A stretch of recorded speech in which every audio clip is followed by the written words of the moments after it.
Wow! কি মজার কালোজাম মাখা। কালোজাম খান বেশি করে গরমের দিনে। রক্ত হবে, আয়রন প্রচুর আয়রন কালোজামে। আর রক্ত হলে শরীর ভালো থাকলে মনও ভালো থাকবে। যে যত বেশি পারেন কালোজাম খান। যদিও আমার খুব বেশি খাওয়ার ইচ্ছা থাকলেও আমাদের কালোজামের গাছ নেই। আছে ছোট, তবে সেখানে ভালো কালোজাম ধরে নাই। এজন্য ভালো করে খেতে পারছি না। কিন্তু কালোজামটা কিন্তু আমার ভালোই লাগে। সত্যি কথা আমার ফলের দিন সব ফলই ভালো লাগে। আর যেহেতু কালোজামটা অনেক বেশি উপকার, কালোজামে আয়রন, এজন্য মনে পড়লে আরো ভালো লাগে। আমরা আসছিলাম গরু দেখতে। গরু দেখছি একটা ভালোই লাগছে। পাশে দেখি একটা কালো জামের গাছ, মানে নিচে পড়ে বিছায় আছে। কিন্তু নিচে হচ্ছে বালু। ওই যে দেখেন কি সুন্দর কালো জাম পেকে পেকে রয়েছে। এটা নাকি উনি বললো হাইব্রিড জাতের কালো জাম। কালো জাম পড়ে থাকা দেখে আমার এত খারাপ লাগতেছিল যে আগে কত টুকায় টুকায় কালো জাম খেয়েছি, আর এখন কালো জামগুলো নষ্ট হচ্ছে। পড়ে থাকা দেখে আমি অবশ্য কয়েকটা তুলে নিয়েছি, কিন্তু এরপরে এত পরিমাণ বালু নিচের দিকে, উপরে কি সুন্দর ধরে আছে দেখেন, একদম কালো হয়ে গেছে।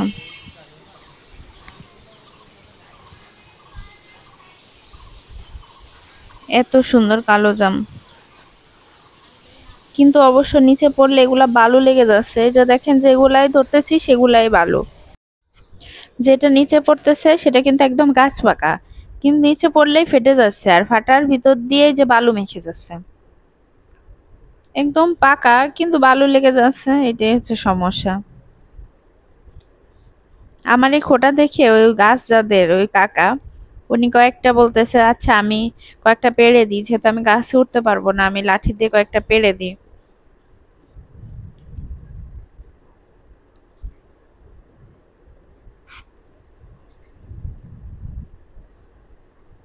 এগুলা কিন্তু পাকা, গাছেতে পেকে পড়ছে নিচে।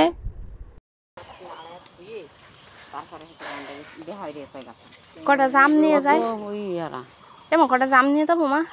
তোর কাকি যেটা পলিথিনটাই যদি খার মতো হয় তাহলে নে, নাহলে নিস নি, কষ্ট নিবে নি।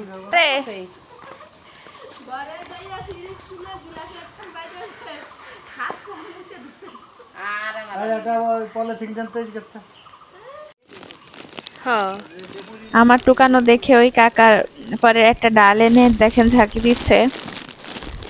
ঝাঁকি দিলে কি হবে, এই জামগুলো হচ্ছে আলতো হাতে পারতে হয়, আলতো হাতে পারলে এগুলা খাওয়া যায়। যে ঝাঁকি দিচ্ছে দেখেন সব জাম এই যে নিচে পড়ে যাচ্ছে, নিচে পড়লেই বালু মাখাই যাচ্ছে।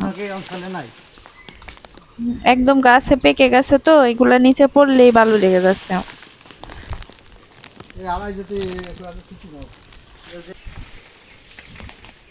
একবার মেলা বড় বানাই বানাই বেশিস তাই।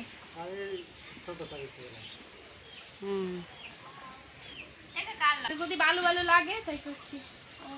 জামগুলো অনেক সুন্দর তাই না, বড় বড়।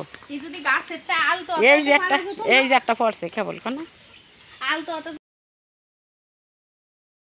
যাই হোক আমি কয়েকটা পাইলাম, ওই আঙ্কেল কয়েকটা আমাকে পেড়ে দিল ঝাঁকি দিয়ে।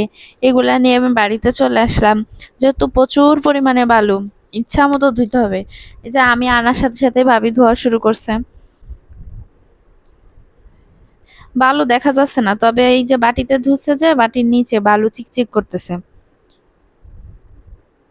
কি পরিমাণ যে বালু। জামের দিন আসলে জাম খাওয়া কিন্তু শরীরের জন্য অনেক উপকার। জামে আয়রন প্রচুর পরিমাণে। এগুলো হচ্ছে হাইব্রিড জাতের কালো জাম। দেশি কালো জাম আবার একটু বেশি কালচে হয়, কালচে হয়, গোল গোল হয়, ওটা বেশি মিষ্টি হয়। আর হাইব্রিড জাতের কালো জামগুলো আবার একটু লালটা লালটা হয়। দেশি জাম খেতে বেশি মজা লাগে। ভাবি তো ইচ্ছা মতো ধুইতেছে, মানে 10 বার ধোয়া হয়ে গেছে।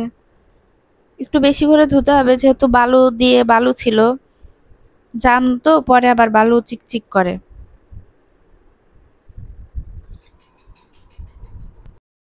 ভাবি দেখেন ইচ্ছা মতো ধুইতেছে তো ধুইতেছে, মানে 10 বার হয়ে গেল ধোয়া, এরপরেও নিচে মনে হচ্ছে বালু বালু লাগতেছে।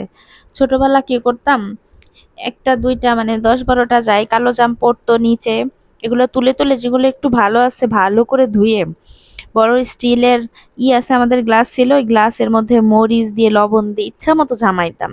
একদম গলে যেত। এটা যে কি মজা লাগতো। এখন ভাবি যে ধুইতেছিল, আমি ভাবতেছিলাম যে আসলে কালো জামটা একদম নরম, কিন্তু এটা একদম নরম, হাত দিয়ে চটকাইলেই কিন্তু চেটকে যাবে। এরপরেও ঝামাই খাওয়া মানে মাখাই খাওয়ার যে একটা মজা, ঝামাইলে গ্লাস বা যে কোনো দিয়ে, এটার স্বাদ কিন্তু আলাদা। এই জন্য দেখেন যে 2-3টা কাঁচামরিচ নিলাম, কাঁচামরিচ গুলো চটকাইলাম। এখন ভাবতেছি যে এরকম কি পাওয়া যায়। ও মনে পড়ছে, আমার মেয়ে চিপসের খাপ আছে, এটার মধ্যে আমি ঢুকাইলাম। এখন ইচ্ছা মতো ঝামাবো এটা।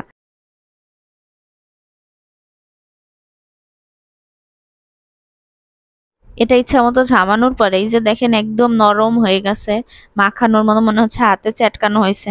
এটা খেতে